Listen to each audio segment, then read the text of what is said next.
also because, as we speak, I think the question which I'd like you to have at the back of your minds is that there have been revolutions in our countries. That at independence in 1956, the Tunisian people overthrew those who had occupied them. And yet they have found themselves, several decades later, having to emancipate themselves again. So why is it that between then and now, they found themselves in the situation that they're in? And the Tunisian story is the same story across the African continent. It's just been happening at different points in time. And in many of our other countries, I'm sure also if we were to have an opportunity tonight, and we probably will hear a little bit more from our other sisters and brothers. So I'm really deeply honored to have this opportunity to speak with you.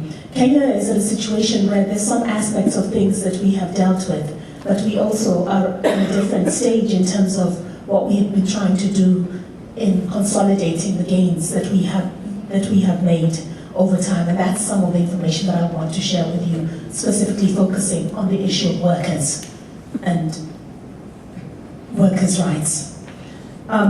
So basically, in 2007 we had our elections in Kenya. We had 3 heads of state before. The third one is still head of state in the country, Mwai Kibaki.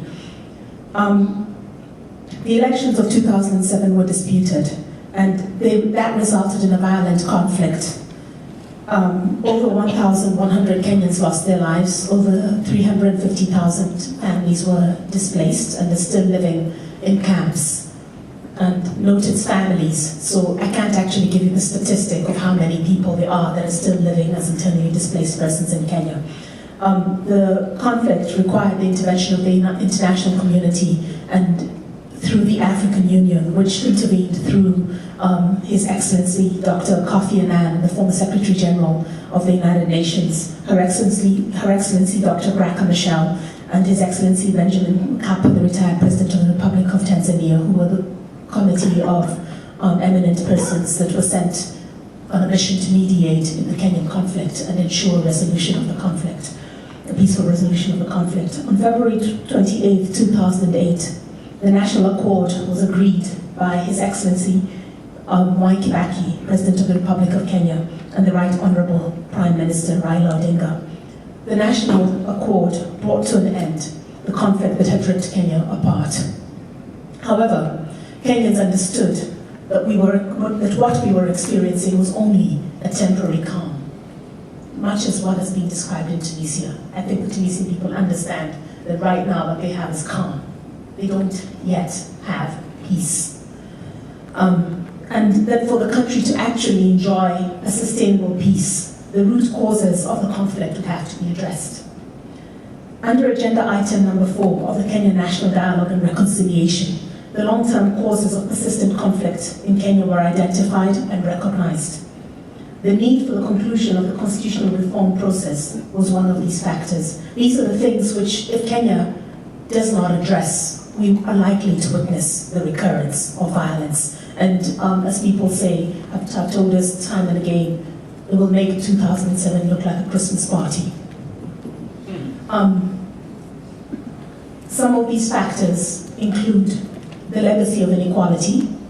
In Kenya, women, for instance, did not enjoy equal citizenship rights with their Kenyan male counterparts. One was a Kenyan by virtue of being born to a Kenyan man or being married to a Kenyan man. Young people do not enjoy equal rights with other citizens. There was no prohibition on discrimination on the basis of age in our laws, and including in the Constitution. The Constitution did not prohibit discrimination on the basis of disability. We have regions of the country, such as northeastern Kenya, which are arid and semi-arid areas, and where there has been a history of conflict, and where the people, if you look at the incidence of education and access to education in that part of the country, for example, you have a 4 percentile access, whereas there's other parts of the country where you look at the statistic and 98% of the children are in school. So you can't have those kind of inequalities in the society and expect peace. Thus, in December 2008, Kenya's parliament enacted the Constitution of Kenya Review Act, which provided a roadmap for a new constitution. The Review Act established 4 organs of review: the Parliamentary Select Committee on the Review of the Constitution, the Committee of Experts, of which I was the Deputy Chairperson, and I'm happy to say that I'm happily retired, the National Assembly, and the referendum. The Committee of Experts was charged with the responsibility of drafting a new constitution. Due to time constraints, I will not be going into the details of the process. I am happy to say, however, that on 4th August 2010, the people of Kenya overwhelmingly voted for a new constitution. There was over 70% voter turnout, and you all know, I'm sure those of you who know anything about referenda, that referenda are notorious for low voter turnout. And considering that Kenya had been through a conflict that was related to an electoral process, the fact that we had over 70% voter turnout, and we had over 70% of potential voters registered to vote in the referendum, and over 70% of them turned out, and 67% of those who voted in favor of the new constitution for close to 2 decades. In 1992, we had the multi-party process, and we thought we were okay, we were free. Then we had the politicians renege, because we realized that just repealing the provisions and making the country multi-party wasn't going to change our situation. We then had a national constitutional conference, but then again the politicians reneged on the agreements made then, went and tried to draft their own constitution.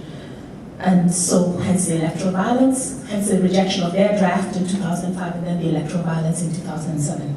So workers have been part of these processes because we've had a very people-driven process. We, as citizens, agreed on what it is we wanted. And the Constitution of Kenya Review Commission, which was the COE's predecessor, went around the country collecting the views of the citizens.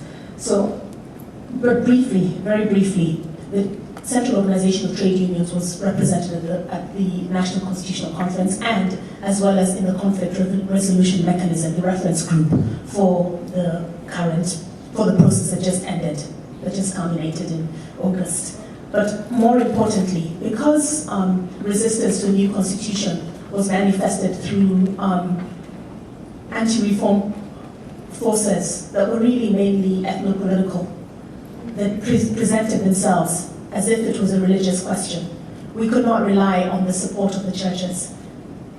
The trade unions, therefore, formed a very important actor, because that was the only other mass movement that was saying loudly and clearly, no, we need a new constitution. And COTU organized, mobilized people, and conducted their own events. So what's in the new constitution for workers, and why would you need to care about this? The right to freedom of association, the right to assemble, demonstrate, picket, and petition, several rights in relation to labor, and rights in relation to labor specifically under a particular article in the Bill of Rights, Article 41. These include the right to fair labor relations, the rights of every worker to fair remuneration, reasonable working conditions, the right to unionize and to go on strike, the right to collective bargaining, expressly stated in the Constitution.